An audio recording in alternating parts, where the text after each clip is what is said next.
Hey everyone, welcome to the Them Before Us podcast. I'm Jenn, and we hope to have meaningful conversations on this podcast that center the rights of children in everything from culture to law to technology. And today we have a guest named Seth Drayer, who's the vice president of the pro-life organization Created Equal. And he's here today to talk a little bit about their organization and also a really neat event that they do called the Justice Ride. So Seth, thanks for being here today.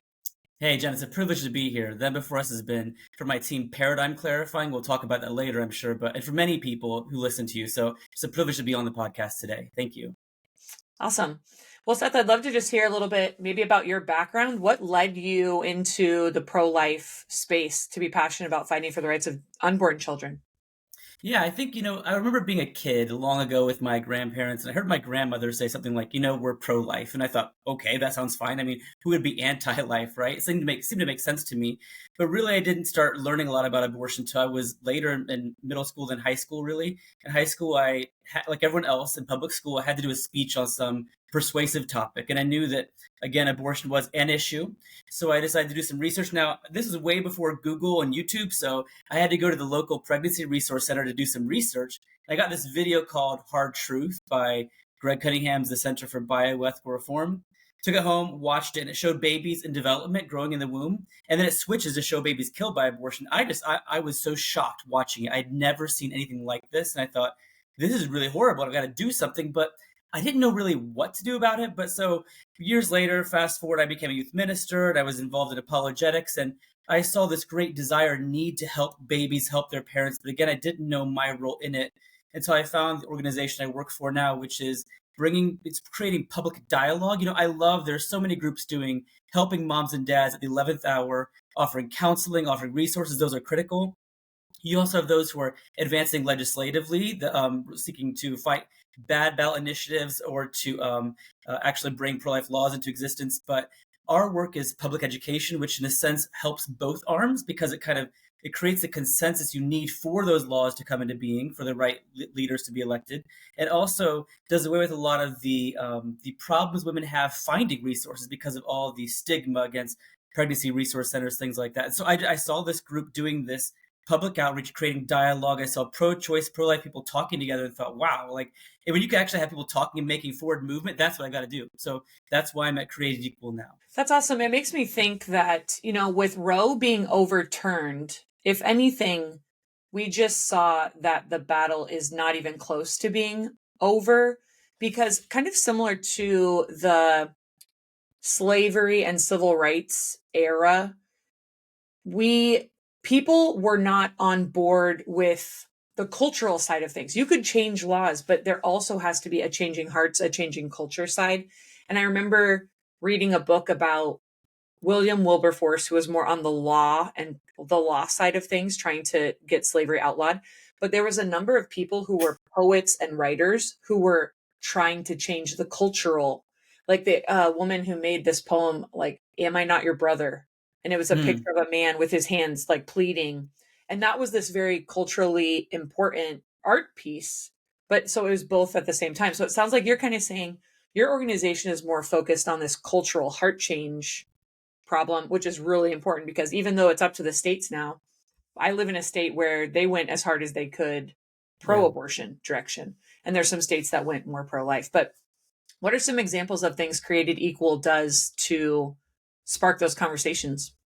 Yeah, well, I think it's interesting what you referenced, that famous image of the asking, "Am I not a man?" and a person, and it's a man whose hands are together because, of course, he has been enslaved. And that was, some historians call that our first meme. The first, because it was spread around everywhere. It's put on cufflinks, on jewelry boxes, all kinds of things. People seeing this image, making them think about slavery in a new way, because you see the slave, you have this thought-provoking question, "Am I not a man?" and a brother, not person, but brother, is very powerful. So yeah, we see imagery like that is critical to what we do. Honestly, when I think about how we advance public dialogue, it can really be summarized well. I was listening to your podcast, the Post-Election Recap, in which Josh, one of your coworkers, is talking about the movement we've had forward in some ways. Thankfully, for so long, kids who were the victims of the transgender problem in America were too young to speak. Now they're speaking, and this is very good. We're hearing from them.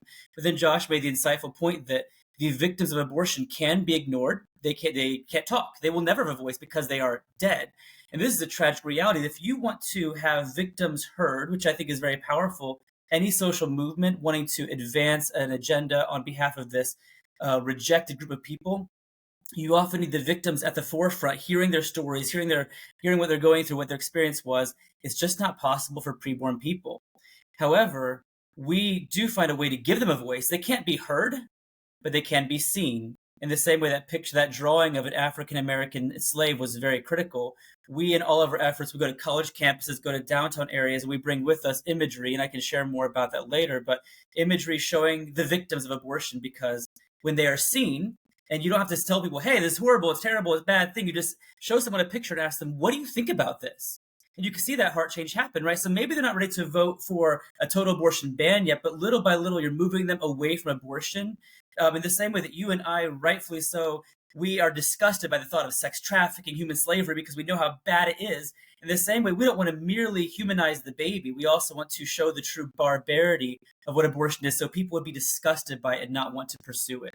So that's really what we do. We go to college campuses, other areas with public outreaches, bringing people who've been trained to engage in dialogue with the scientific facts of how we know when life begins, how to respond to pro-abortion objections. But then we create the dialogue for them by having them stand by a picture. They can ask people, what do you think of this? And the conversation rolls. Do you get, I imagine, pushback from people on the conservative side? I've seen a lot of clips of different, not necessarily Created Equal, but a number of different organizations that do similar things. And a lot of people, even on the conservative side, are very incensed about showing the graphic pictures, which is interesting because they're more outraged sometimes about seeing the pictures publicly than about the reality of that, what that being what happens to children in the womb. So how do you navigate showing the pictures, defending showing them, especially to more the people on the right side of the spectrum?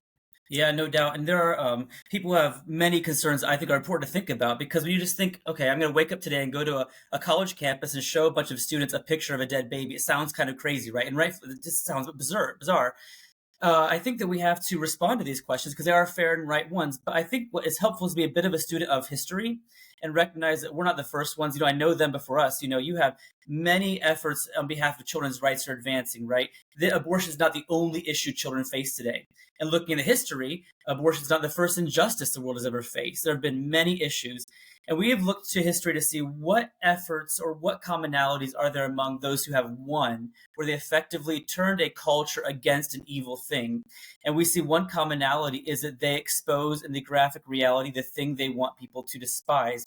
Because their goal is it's not a marketing thing of let's make people identify as pro-life or let's make people join a fun group. They're trying to reform culture by turning people off of the evil thing itself.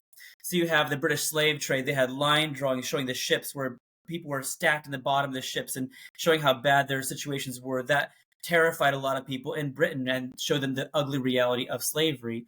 In America, you have, of course, images used for other movements like the Civil Rights era. There's actually a story of on the Edmund Pettus Bridge when the people were marching across with Dr. King to defend African American rights. When they reached the other side of the bridge, there were a force there, police and others, who started beating the marchers, the civil rights marchers.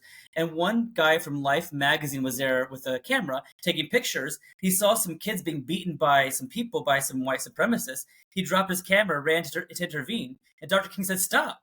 I know you want to help us, but so much more important people see this because now they don't know it didn't happen. They don't know what happened because there's no picture of it. He wanted people in the average, normal people in their homes pick up their paper in the morning and see the ugly, terrifying reality of what was happening in America. So I would say, being a student of history, if that worked before, why wouldn't it work now? I would say we also we all very frequently do use imagery like this, just not with abortion. CNN years ago, I remember, I'm sure Jenn maybe remember this too, but this was during Trump's first presidency. There was a sarin gas attack in Syria. And I saw the pictures on the news that night. I couldn't sleep. I saw these kids who just clearly had died in pain and suffocation. And the CNN defended it, saying it's important to show these pictures because it's so harrowing. We've got to see it. And I think they're onto something there. So we don't have to be unkind. I mean, the pictures, that ugly reality, I'm not going to add offense on top of it. But I want to remove the offense of it and make it look pretty. And the reality is, if you suffocate a kid in Syria or you suffocate a kid in her mom's womb here in America by chemical abortions, you can't make that look pretty. So I understand the concerns, and we are careful and gentle and kind in how we share the truth and not screaming, shouting. We diffuse anger because people do get upset. There's a lot of hidden pain from abortion we bring to the surface, but we can do this in a loving way. And in the past, it has effectively ended injustice, and I believe it still can today. That's really good. Yeah, it's such a great point because things can thrive, evil can thrive in darkness. It thrives when good men do nothing, right? As you know, some Yeah. of those quotes go. And so, yeah, we should be more upset that it's happening than that people want to expose it happening, even if it makes us uncomfortable. And do you have some examples of how these dialogues, like say on a college campus, have changed the needle? I think a lot of people think, I don't want to post things online, or I don't want to start those conversations. It feels pointless. Or you just see examples of, whether it's like Charlie Kirk does a lot of good conversations with people on college campuses, but sometimes you just see kids that are antagonistic toward him. They never change their minds. But those are the ones that are more interesting to watch in some ways. Yeah. But does it make a difference? Your conversations on campus, have you been able to move the needle socially with folks? Yeah. Okay. So that it's interesting. There are kind of two ways to look at that picture. One would be numbers wise, looking at these statistics, and others would be more stories. I personally, I'm not a numbers guy. I prefer to think about the conversations I've had or remember people I've talked to see the needle move for them. But there have been some interesting studies done. If any of your listeners are more into numbers, some studies done by one group, Protect Life Michigan, had a study done. Another, the Canadian Center for Bioethical Reform, commissioned a study by Dr. Jacqueline Harvey, just looking at, so, we see this working individually, but is there actually any statistical evidence where actually are moving the needle? What they found in their research is that when people have seen pictures of babies killed by abortion in some kind of public outreach effort, they have been surveyed months later, not immediately after, but months later, to see kind of, does it stick, any kind of change that happened with them. And one study, the one from the Canadian Center for Bioethical Reform, they saw that about 67% of people surveyed said that after seeing it, they had increased negative feelings about abortion.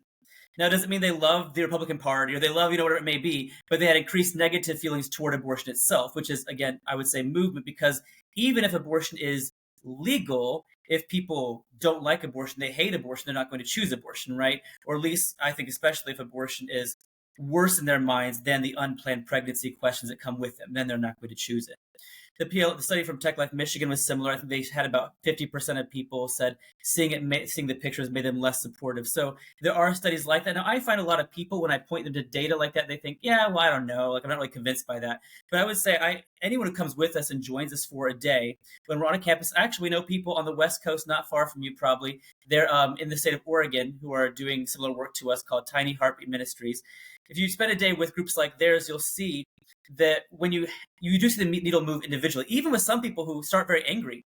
I remember clearly one woman I met at Ohio State University years ago had this fiery red hair, this fiery personality to go along with it. She started shouting at me angrily, like, how dare you be here showing this on our campus? And I just, for a while, it seemed like I was not breaking through because she was just angry. But I saw her shirt. She had on a shirt that said Jenny's Splendid Ice Cream. It's a ice cream that was started here in Columbus, Ohio. So at the time, I knew of it and liked it. So I just said, oh, hang on a second. You like Jenny's? I do too. And she paused and looked at me a second time like, oh, wait, that's a human I'm talking to, not just some 2D anti-abortion freak. And at the end of the conversation, she wasn't pro-life yet, but she hugged me and said, thank you for being here. Now, that was a different kind of shift of the needle to where she's more open-minded to our view, and I would say more predisposed to listen better the second time. Or just this week, I had a guy named Chen who told me that he was for abortion until at least early on. He left fully opposed to abortion. So I could tell plenty of stories of individually people having the needle move. I could also say we've been to some campuses repeatedly, and you see repeatedly over time, the campus does shift a bit in their openness to us. And so I do think we are moving the needle. Now, it's not a silver bullet end to abortion by any means. It's slow, effective change. And I think that's what especially in the wake of ballot initiatives, we need that to make the way for better state votes in the future.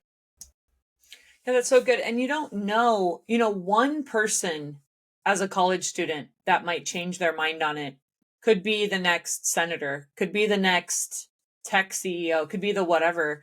And so it is cool just from the Christian perspective. You don't know this. We don't know the potential of the seeds that are being planted. And like you said, maybe that one person who sees the sign and has a conversation with you goes and has a conversation with some other folks about, but I saw these pictures. We should look that up. Because I don't know if I think that's true about just abortion. It's a clump of cells, it doesn't matter.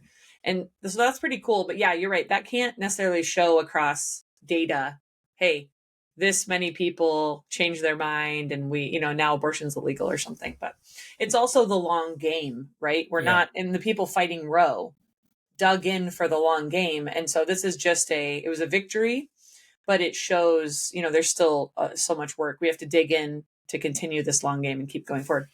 So does Created Equal work primarily, or is it focused primarily on teenagers and young adults? Yeah, that's a good question. So I would say that, well, first of all, just in response to, I think you made an excellent point there about how so often change is slow over time, right? One of my greatest privileges is when we'll meet someone, we'll get emails saying, "Hey, I saw you guys last year. I thought you were idiots, and now I'm totally opposed to abortion because of what I saw." Or one guy named Pablo, again, this was at Ohio State University. He met our team and he heard our case, saw the pictures, heard us saying that there's scientific reason to believe the baby is a human at fertilization. He said, "No, wait, you're wrong." Walked into the he then we didn't see him again for a year. I think it was about a year. Came back outside. He said, "Hey, I saw you guys last year. I thought you were wrong. I went to our school library, did research, and found out, oh wait, you're actually right. The baby is a human. Now I'm against abortion." So we often don't see the fruit of it. The ripple effects go on over time. We asked your questions. We are not only for working for teens and for college students. We focus on those age groups because they're future decision makers. Also, you have the bulk of abortions done on that demographic.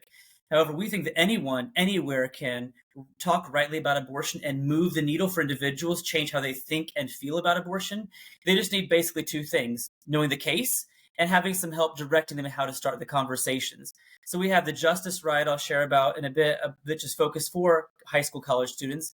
We also have a day of action, other events where we just go to churches and we train their people to make the case and lead them in an outreach anywhere they want to go, to a downtown area or to a college campus, or we can take them to an abortion facility, which is different. We're doing sidewalk counseling there, offering help to moms. It's a different conversation direction. But so we believe that anyone, anywhere who wants to bring us out will come, will train your people and lead you to do the hardest part, which is the first step. Anyone can sit in a classroom and learn how to talk about abortion, actually dialoguing with those who don't agree with us. That takes some leadership, leading you into that. This is more of like a bonus because this is probably a question you'd actually get asked on a college campus, but I think it comes up a lot and I'd love just our folks who are listening to understand how to answer it. How do you articulate backing up, a lot of conservatives want to continue to say they're pro-life, except in cases of rape and incest, because that's become this kind of catchphrase of like, to show I'm not too extreme, I want to show you that I'm okay with those particular exceptions. Assuming that you're pro-life regardless of the form of conception, how do we answer people who want to try and nail us on those exceptions? Yeah, I think it's an important question people ask a lot. So, what about rape and incest? Now, you and I would know that this is a minority of abortions, right? According to Guttmacher Institute, less than 0.5% of abortions are for sexual assault. However, that doesn't mean they're still happening, right? So we can't just say it's not the majority, so let's not talk about it. We have to know how to wrestle with this, and frankly, it is something to wrestle with. I mean, when you think about a mom choosing abortion because she wants to, it makes her life easier, we understand that's not appropriate, right? But a mom who's been assaulted, she didn't choose this, she didn't engage in consensual sex and choose the action that led to the creation of a baby. It's heavy, right? And I don't know about you, but I know people in my life who were assaulted and got pregnant. And so I understand there are important stories to consider here. But I think we always have to ask, what is our principle? And I think this is my general principle. I believe abortion is wrong because I believe it's wrong to intentionally kill innocent humans. There's another principle guiding me when I think about sexual assault. And my principle is this: when assault has happened, we punish victimizers, not victims.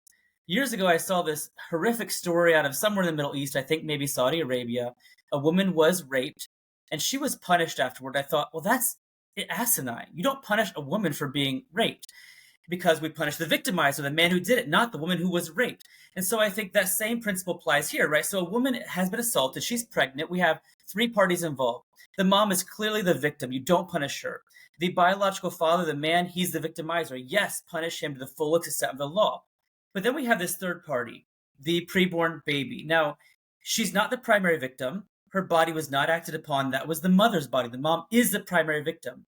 But best case scenario, the baby is now entering the world, or is in the world now, where best case scenario, her dad is going to be in jail, bio dad in jail. Mom may be raising her on her own. And so her life is forever affected by her father's choice. She's a secondary victim of that assault. So I would say if our principles don't punish victims, well, don't punish mom or baby. The man should be punished again, but it would not be fair to give the victimizer a few years in jail and give the secondary victim capital punishment. That just isn't fair. So I would say that even the violence of abortion, even the violence of sexual assault doesn't justify the violence of abortion. And if I could just add in one small tag there, in my home state of Ohio, there's been a lot of chatter about this because of that 10-year-old who was raped in Ohio, dragged across state lines to Indiana where she had the abortion. So a lot of people are saying, yeah, maybe it's wrong to abort a baby made in rape, but what if the mom herself is so very, very young? This is often a twist on the argument we hear quite a bit, used in my home state to pass our ballot initiative last year. So just one small thing to think about, if anyone hears this who's listening, people who ask this question, I often ask them, why are you asking about a 10-year-old? I think there's a reason for that. The younger you are, the more vulnerable you are, the more compassion we have for you. And that's a good thing. And so I would say it's wrong to rape a 35-year-old or a 10-year-old, but there's something about the 10-year-old that so bothers us. But if it's true that the younger you are, the more vulnerable you are, the more increased compassion we have for you, who's even younger than that 10-year-old? The 10-week fetus in her womb. And so why have no compassion for her? I would say, again, we ought to have heightened compassion for her because she's even younger, more vulnerable. It's really good. Yeah, a lot of things to think about. I love that Lila Rose, Kristen Hawkins, they do, those prominent figures in the pro-life movement do some of the college outreach or the Q&A. And I love that articulation of we punish the victimizer, we punish the criminal. You don't punish the victims of the crime.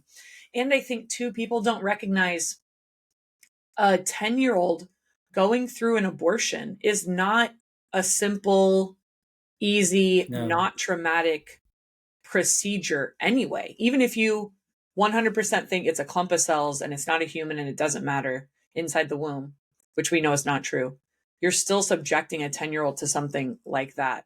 So it's just the weights and measures need to be articulated, I think. And yeah, a case to be made considering that the baby in the womb is a living human, innocent living human, and should be protected, which is that overarching principle.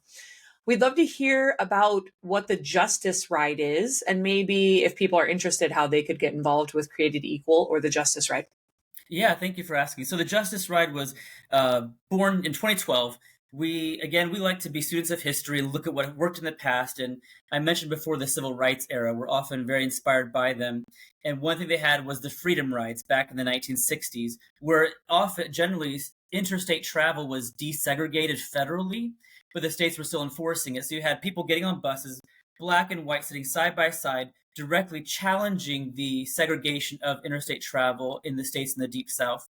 And when they did that, they, of course, what happened was the white supremacists couldn't handle it. They started getting angry, and it forced the country to reckon with racism in a way they couldn't before. It brought to the surface all that the violence of racism that people were seeing because of the freedom rides. So we, inspired by them, go on a justice ride once a year. Now, our justice ride, we charter a bus. No one's mad at us for doing that. That's not the point, because the violence is not happening as we're riding. The violence is not what happens to us at all. The violence is what's happening to babies in the womb. But like the Freedom Riders, our goal is to focus the nation, focus people's attention on the violence they're often overlooking. So we bring students to Ohio from across the country. They fly in from West Coast, East Coast, North, South. They come to Columbus, Ohio. We first take them to the classroom and train them in, how do we know abortion is wrong, right? So how do we know the baby really is a human? It's not enough to say your mom told you that's true. You have to really know the scientific evidence. How do we know she's equal in personhood to you and me? Because frankly, she's very different from us. Does that justify perhaps saying she's a human non-person? Well, no, it doesn't. But we have to train students how to know that's the case, how we know they're persons. So we train them, they get on a bus and go to Florida, because it's in the spring and it's cold in the springtime here in Ohio in late February, early March. Go to Florida, go campus to campus. We take the buses, go down there, and we go to campus and we stand shoulder to shoulder with these new recruits. And we do what I mentioned before, stand by signs, asking people, what do you think about abortion? These newly trained students stand by someone like me who's been doing this for about a decade and a half, or other members of our team, and they learn by example by watching us, and then they start having their own conversations. And then afterward, the part I love the most, we get back on the bus and debrief, share stories where you hear babies being saved, people changing their minds, you hear about people sharing the gospel, and all kinds of great things happening in our outreaches during the day. And then we say, okay, now we've heard the good stories. What was hard today? What did you hear you don't know how to answer? Because often, again, sitting in a classroom, you don't even know the right questions to ask. When you're talking to real people, having real dialogue, you learn there's my knowledge gap. That's what I've got to learn. So again, you can be with someone like me who's done formal debates with college professors, done outreach for years, and you can engage with me. We can help you learn the things you don't yet know. And by the end of the week, these students are truly the experts. They can have a conversation. Really, we hear that when they leave, they say, I was against abortion, but now I really can tell anyone anywhere why abortion is wrong. I'm not afraid of any objection because frankly, they've heard it all. And so that's coming up in February 28th through March 8th. People can go to justiceriot.org if they want to learn more or to apply to join. I know that the buses are filling up, but we'd love to have more people join. If anyone's following, please check it out. How many students do you take? That's a good question. So we haven't had the past. We started with 8 people in one van. We then went to multiple vans, then to a bus, then to multiple buses. So we can accommodate really up to about 80, 90 students could be our maximum currently, although maybe we'll add a third bus someday. That's awesome. That's amazing. I love that you're talking about training and they need evidence beyond my parents told me so. Because I've heard that's a big indicator of whether or not children will retain their faith into adulthood or through college. I think Katie talks about this in one of the books she wrote called Raising Conservative Kids in a Woke City, is that as the primary provider of information and answers, your kids should be able to come to you and talk to you about really hard things. Hey, my teacher said it's just a clump of cells in the womb. And if the parent's response is, your teacher's crazy, no, it's not, it's a human, obviously, but there's no other sort of defense or let's unpack it, your kid can be a little more susceptible to their teacher that has all the scientific evidence to prove their point, and your kid doesn't have anything to butt up against. Yeah. So kids that have asked good questions and gotten good answers do better in defending their viewpoints, going forward. So I love that you start with the training, the evidence, you give them philosophy behind, what does it mean to be human? Why is it different? It's not the mom's body. And I also love that you said they learn by watching, and they're doing it in a very safe space because they're doing it with people who've done it before and they get to see and interact, but then they have to try it themselves, but they still have that safe landing place of, okay, what went well? What was hard? How can we be better? They see their knowledge gaps, and it's a week long trip, right? That's Does it right. go Ohio to Florida? Yeah, so we start in Ohio because that's where we bring our home base here. People leave, get on the bus here. We don't start the outreach until we get to Florida. Okay. We do make one pit stop on the way back. I'm not sure if you're aware of this place in Chattanooga, Tennessee. They have the National Memorial for the Unborn. It's an old abortion facility. Great story where the abortionist was losing his job. Someone wanted to buy the building to keep an abortionist in there, but the pro-life movement overnight raised hundreds of thousands of dollars to buy this land. And they destroyed part of the building, made it a memorial with a bunch of plaques and letters from people who aborted their children who now have grieved over and found healing through the gospel of Jesus Christ. And we stopped there to give people a visual. But there's all these things built into the week to make it very memorable for the students. But really just what you said was so critical. I mean, when you're a young person, high school, college, and you are in this, I hate the phrase safe space, but really it matters when you're at a point like to be in the safe space where you have the right teaching, right? That does matter. That's a good safe space, not this like coddling kind of people we have today. It's a safe place to be being on a college campus, hearing these crazy things about moral relativism, transgenderism, and then being back on the bus after, like, how do we think about this in the right worldview format, right? I really think for parents, it's a great way it's the idea of raising your kids, raising conservative kids in a woke city, similar idea where we're not going to avoid it. We're going to talk about things that matter and with the right worldview perspective. And that's better preparing them to, as you said, keep their faith for forever. Yeah, that's so good. All right. Well, we'll make sure we put the link to your organization and the information for the Justice Ride into our show notes so people can see it. We're also going to put it out in our newsletter coming up. But Seth, thanks so much for your work that you're doing to help change the hearts and minds of folks. And we just appreciate all your work. Thanks, Jen. It's a privilege. Really appreciate it. Thanks, everyone, for listening to the Them Before Us podcast. Check out our show notes. Check out the Justice Ride. Get a teenager to go join. Thanks for listening, and thanks for joining the movement.